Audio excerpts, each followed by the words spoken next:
Приветствую всех на канале Движение за независимой Саха. Меня зовут Раиса Зубарева, и сегодня мы поговорим о тех событиях, которые произошли 22 вчера и сегодня 23 декабря в Республике Саха. Прежде чем я начну, я бы хотела попросить всех тех, кто смотрит на нас и еще не подписан на нас, подпишитесь, пожалуйста. Это очень поможет нам в продвижении канала и вообще в работе нашего движения. Подпишитесь, поставьте лайк и прокомментируйте. Видео у нас очень много, можете посмотреть их на нашем канале. Итак, я начинаю. В эти дни в Республике Саха прошел практически политический бенефис Айсена Николаева. 22 декабря в понедельник прошла трехчасовая пресс-конференция, где он очень много говорил, где его, опять же, хвалили и очень много обещал. Сегодня, 23 декабря, было ежегодное послание Айсена Николаева Илтумену, где он тоже много говорил, расставлял там акценты, говорил о том, что будет в следующем году, и объявил следующий год он годом культуры. В этот же день почти единогласно депутаты Илтумен, к сожалению, приняли закон о реформе местного самоуправления. Проще говоря, об отмене выборов на местах. Все это было очень символично. Пока, глава республики рассказывал о комфорте, благополучии, о прорывах, эта самая власть, и о доверии к власти, эта самая власть аккуратно, без лишнего шума отрезала людям последний реальный инструмент влияния – право выбирать. Все это выглядело как хорошо срежиссированный спектакль. Теперь давайте посмотрим, что вообще стоит за красивыми словами. Вообще все эти 2 дня можно было бы объединить в один. И пресс-конференцию, и послание к депутатам. Там ничего принципиально разного не было. Все было одинаковое. Он говорил об одном и том же. И в том, и в другом случае. Во-первых, поддержка людей. Он говорил о том, что Республика Саха поддерживает, заботится о каждом жителе Республики Саха. Между тем, на пресс-конференции он сказал о том, что уже сокращено где-то 300 человек из бюджетной сферы и еще 2000 на подходе. И все это было названо красивым словом оптимизация. А вообще это банально выдавливание людей из бюджетной сферы. Уже 300 человек сокращено, впереди еще, как я сказала, уже 2000. Речь, кстати, идет не только о потере работы, несмотря на то, что Айсен Николаев говорил, что каждый будет получать выплату, гарантированную выплату при сокращении, 3-месячную. Речь идет об отказе социальных гарантий, которые для жителей Крайнего Севера очень важны. Это вопрос буквально нашего выживания. Новые приказы Комитета занятости фактически лишили, уже мы сейчас знаем об этом, уволенных права на полноценные компенсации.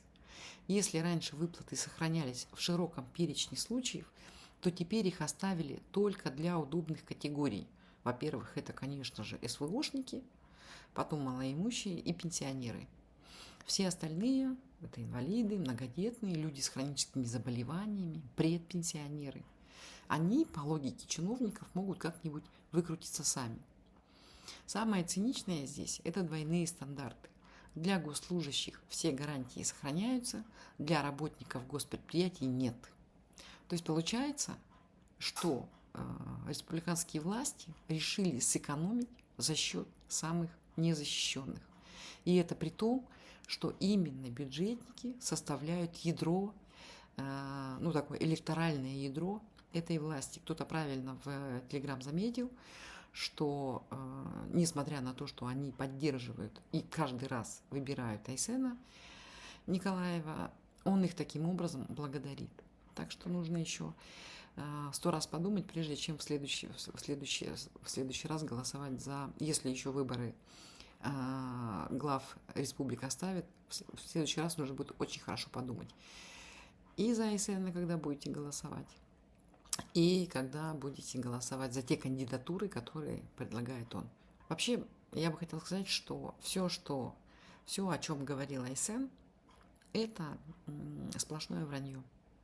Он один в один повторяет ложь Путина. Путин тоже врет на своих пресс-конференциях, на своих посланиях, да, о том, что у нас все в порядке. Айсен Николаев делает то же самое. Он затронул тему авиасообщений и сказал о том, что на сегодняшний день ситуация выровнена.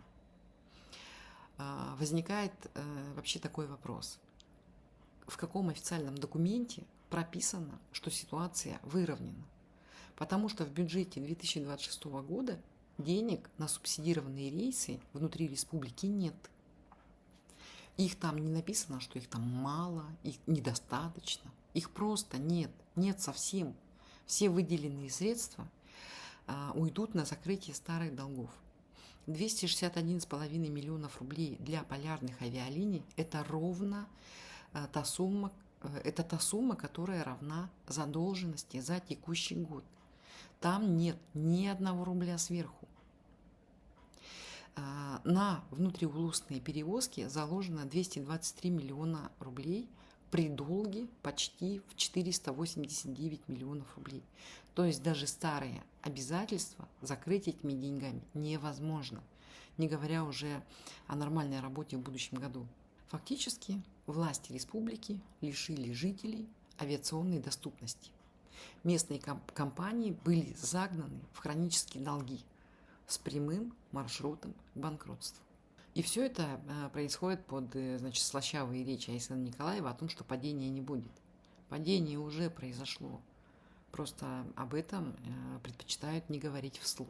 Следующая тема, болезненная очень тема, о которой говорил Айсен Николаев, это рекордное строительство. 800 тысяч квадратных метров жилья, которые они построили, как по заявлениям Айсена Николаева, это вообще звучит как победа.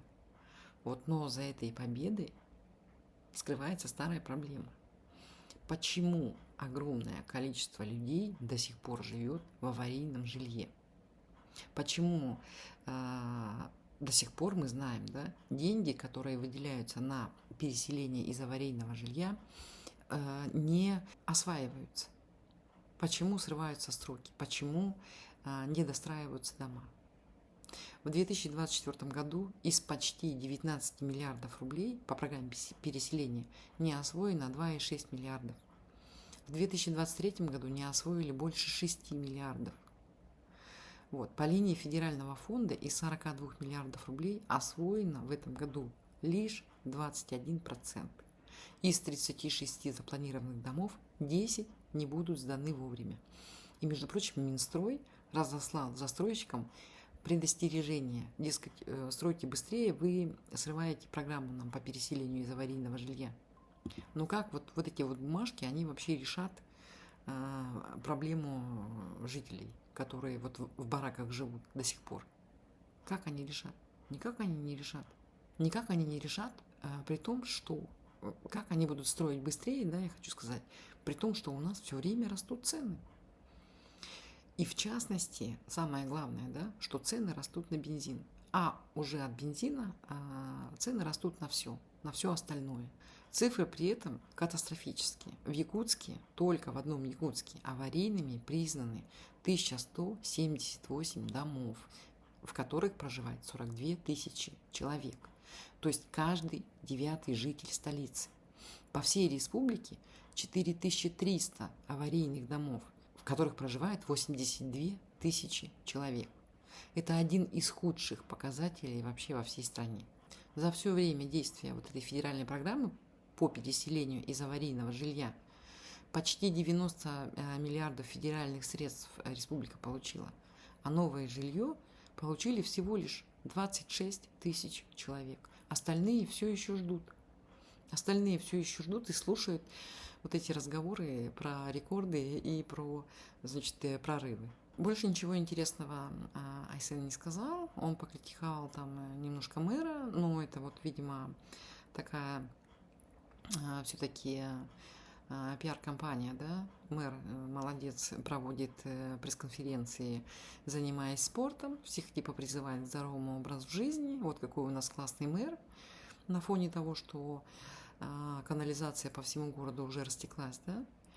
Вот, и, ну, Айсен его, дескать, ругает за дела, за то, что мэр Женя чего-то там, значит, не доделал.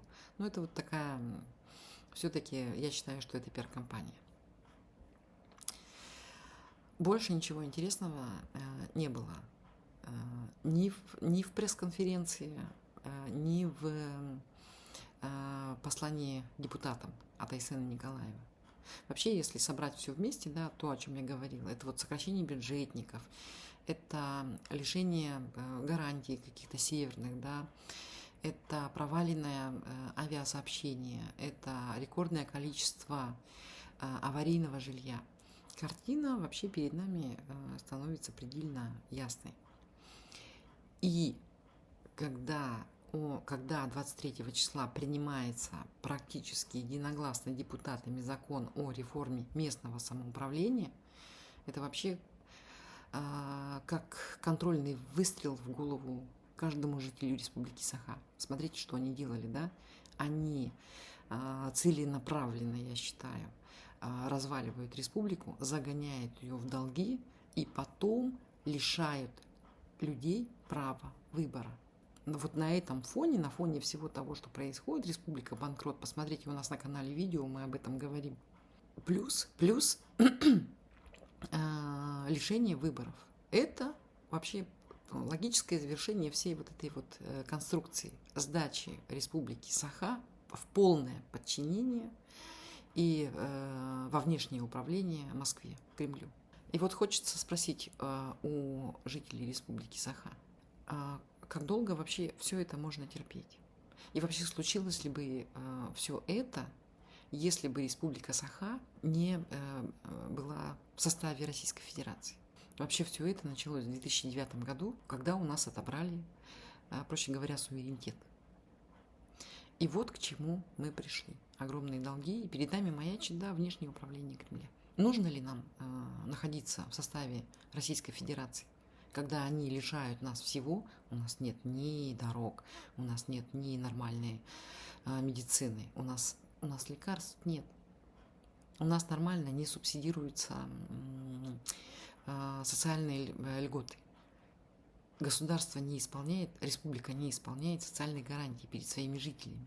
У нас социальными гарантиями, значит, объяты только СВОшники. Социальные гарантии есть только для них и для их семей. Для всех остальных социальных гарантий нет, как будто они не жители Республики Саха. Так вот скажите, нужно ли нам вообще находиться в составе Российской Федерации? Не лучше ли было нам быть независимым государством и самим распоряжаться своими доходами? Неважно от чего, от налогов ли, от продажи ресурсов. Если бы мы были независимыми, вот таких гауляйтеров, которые готовы сдать все, продать все, обанкротить всех, лишить выборов всех, как Айсен Николаев. Понятно же, логично же, что они лишили выборов. Почему? Зачем вам выборы, если у вас ничего нет? Ну зачем вам выборы? Вы кто такие вообще? Они же в такой логике действуют, что люди никто, люди ничего не решают. Они все решили за людей сами. И, к большому сожалению, жители Республики Саха все это съели. Никто не отстаивал свои права. Никто. Все то, что говорили вот эти вот оппозиционные наши депутаты, Паскачин, Иванов, это все капля в море. Сопротивляться вот этой системе кремлевской, да, наглой и циничной должны были жители Республики Саха. Потому что один депутат, два депутата, это вообще ни о чем. Я предлагаю всем тем, кто сомневается, да, уже в который раз говорю, подумайте, что происходит с вами. Подумайте, что делает с нашей республикой Айсен по приказу сверху из Кремля. Нам нужна независимость. На этом сегодня все. Всем спасибо. До свидания.